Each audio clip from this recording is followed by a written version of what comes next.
Vamos lá então, pessoal, vamos retornando aqui então a nossa conversa sobre busca e análise de informações contidas em patentes, informações tecnológicas, né? Que a gente tem um bloco que a gente vai falar sobre ferramentas e técnicas de busca, né? E também análise, ok?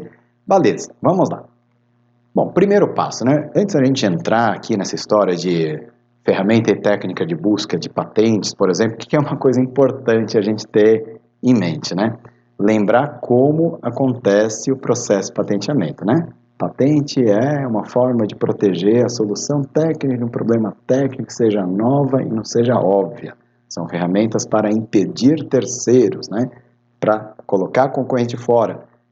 De uma certa forma, também são ferramentas usadas como métrica, né? Até de produção acadêmica, científica. Então, tem gente que acaba depositando patente meio, né?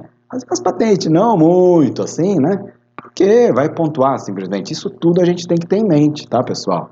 Né? Quando a gente vai fazer análise, né? Saber que tipo de informação que a gente está procurando, né? Isso é muito importante também. Legal.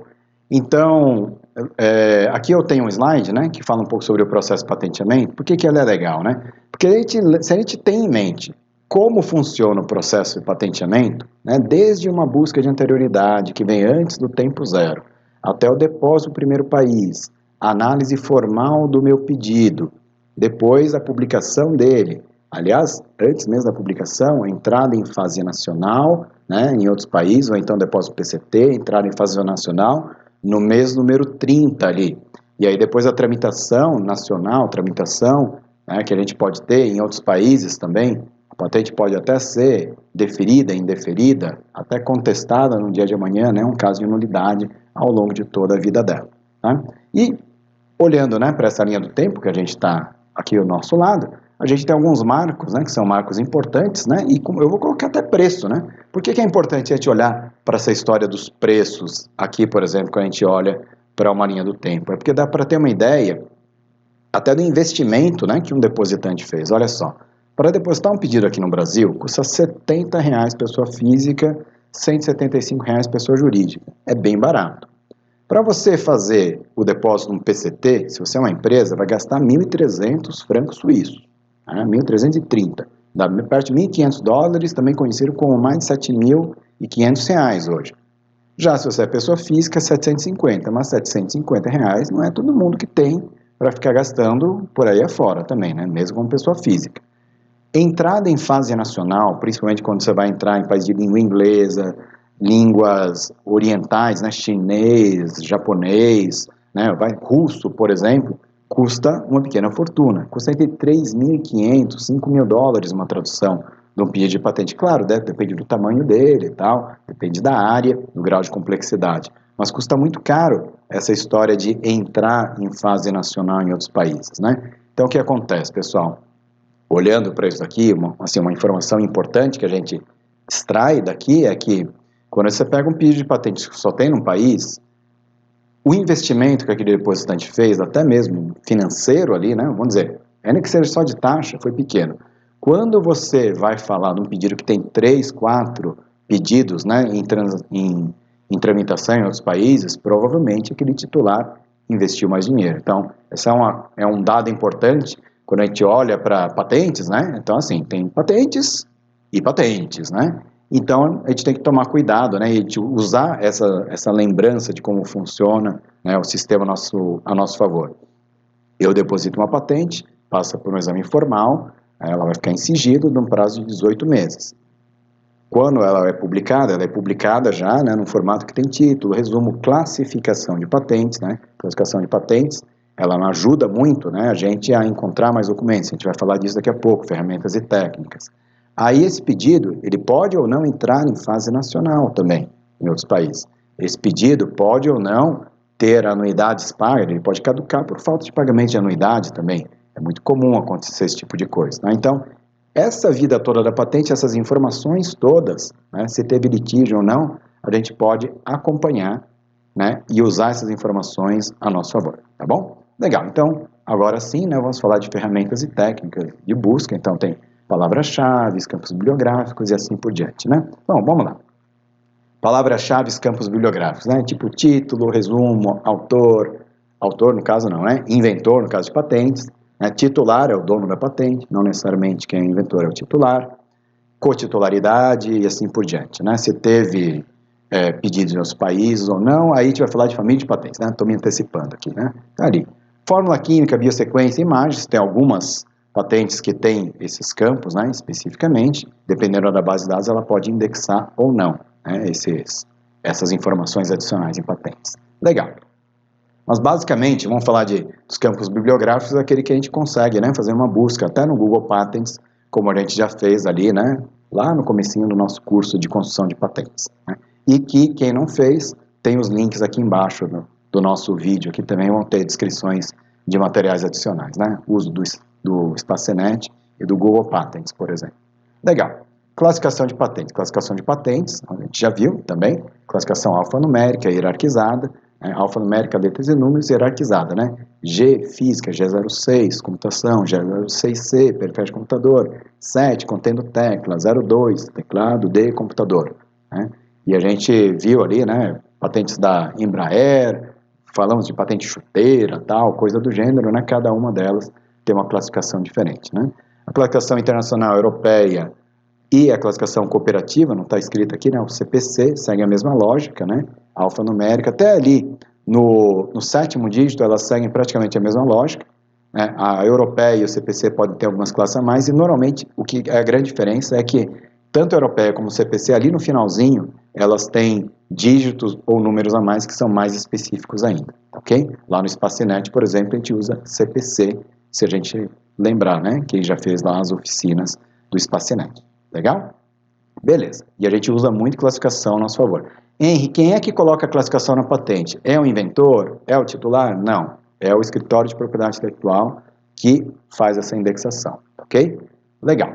Eles podem errar? Podem. Seres humanos erram. Né? E uma coisa muito importante, pessoal, classificações de patentes são importantes e muito úteis, porque são muito específicas e elas são muito perigosas também, porque são muito específicas. Então, às vezes, quando a gente vai usar a classificação, você não vai até o último dígito. Você vai até o 7º dígito, o 4º dígito, muitas vezes, né? E dali para frente você conta com palavras-chave, com outras coisas, tá bom? Legal. Citações, né? Eu tenho uma patente, ela cita anterioridades, ela é citada por outras, eu volto no tempo, avanço no tempo. Uma das formas que a gente viu, né, de eu ganhar visibilidade é citar muita gente. Todo mundo que eu citei, provavelmente não estou cutucando ali a onça com vara curta, né? Eles vão falar, opa, quem é que está citando minhas patentes aqui? Quando eu digo quem é que está citando minhas patentes, é porque normalmente grandes depositantes de patentes, eles fazem o monitoramento de quem ou diretamente está citando, ou quem os examinadores das patentes dos outros citaram a patente deles, né? Porque no final de contas é assim, né? Tipo, opa, tem gente na nossa área aqui, tá bom? Então, a gente usa citações também, né? Para ver o impacto de uma determinada tecnologia, de uma determinada patente, também é uma coisa interessante. O que mais?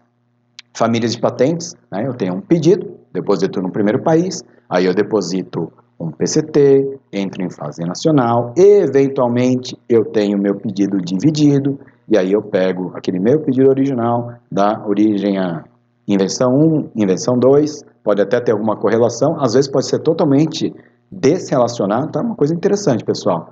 A pergunta que eu costumo fazer é o seguinte: eu posso depositar uma patente sobre bola de basquete e foguete para mandar satélite para o espaço num único documento? Tem muita gente que vai responder de pronto: não, não pode. Não, peraí, pessoal. Falei depositar. Depositar pode, o papel aceita tudo. Certo? Vai passar por exame formal. Vai ser aceito, vai ser até publicado desse jeito. Lá na frente, quando o examinador pegar aquele pedido e olhar aquele negócio, falar: opa, boi na linha aqui, ó, tem duas invenções separadas, tem dois problemas técnicos, né, distintos aqui, qual que você quer tramitar? Você fala: eu quero continuar tramitando com o pedido original a bola de basquete, e o foguete, eu vou dividir esse pedido, pagar as anuidades, as coisas lá para trás, eu divido meu pedido e continuo tramitando, ok? Então, esse inclusive é um risco que tem, tá, pessoal? Quando você olha só o título, o resumo, toma cuidado, né? Tem que olhar, né, as reivindicações independentes, principalmente, ali para baixo da patente, para você ter uma ideia do que realmente aquele pedido se trata, tá? Tem gente que esconde, né, fazendo esses depósitos. Talvez esse exemplo que eu dei seja até um absurdo, assim, né? Mas tem coisas que acontecem desse jeito mesmo.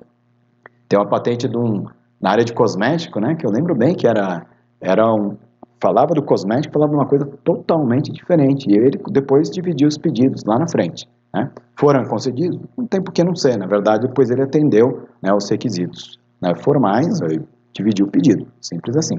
Ok?